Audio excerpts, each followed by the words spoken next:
দর্শক, সচিবালয়ে আজ কর্মব্যস্ত দিন পার করবেন প্রধানমন্ত্রী তারেক রহমান। অংশ নেবেন বেশ কয়েকটি বৈঠকে।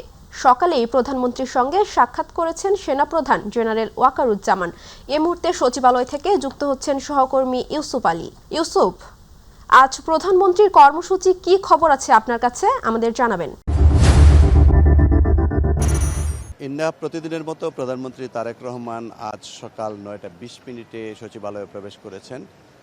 তিনি প্রবেশ করার পর সচিবালয়ে তার কার্যালয়ে কর্মরত কর্মকর্তা ও কর্মচারীরা প্রধানমন্ত্রীকে স্বাগত জানান। এরপর সচিবালয়ে প্রবেশ করেছেন বাংলাদেশ সেনাবাহিনীর প্রধান লেফটেন্যান্ট জেনারেল ওয়াকারুজ্জামান। তিনি প্রধানমন্ত্রীর সঙ্গে বৈঠকে বসেছেন। সকাল 9:30 থেকে বৈঠক শুরু হয়েছে।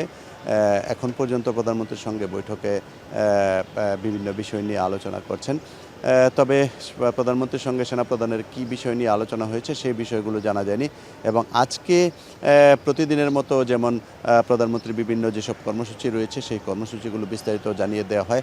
আজকে কিন্তু সেনাপ্রধানের সাক্ষাতের পর কী কর্মসূচি রয়েছে সেই নির্ধারিত কোনো কর্মসূচি এখনও আমরা জানতে পারিনি।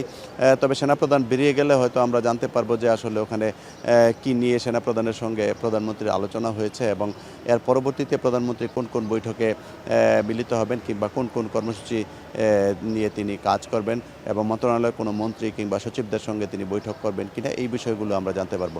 তবে যখনই আমরা জানতে পারবো যে প্রধানমন্ত্রীর কী আর কর্মসূচি রয়েছে কিংবা সেনাপ্রধানের সঙ্গে কী আলোচনা হয়েছে, তখনই আমরা সেই আলোচনার বিষয়বস্তু আপনার মাধ্যমে দর্শকদের জানিয়ে দেওয়ার চেষ্টা করব।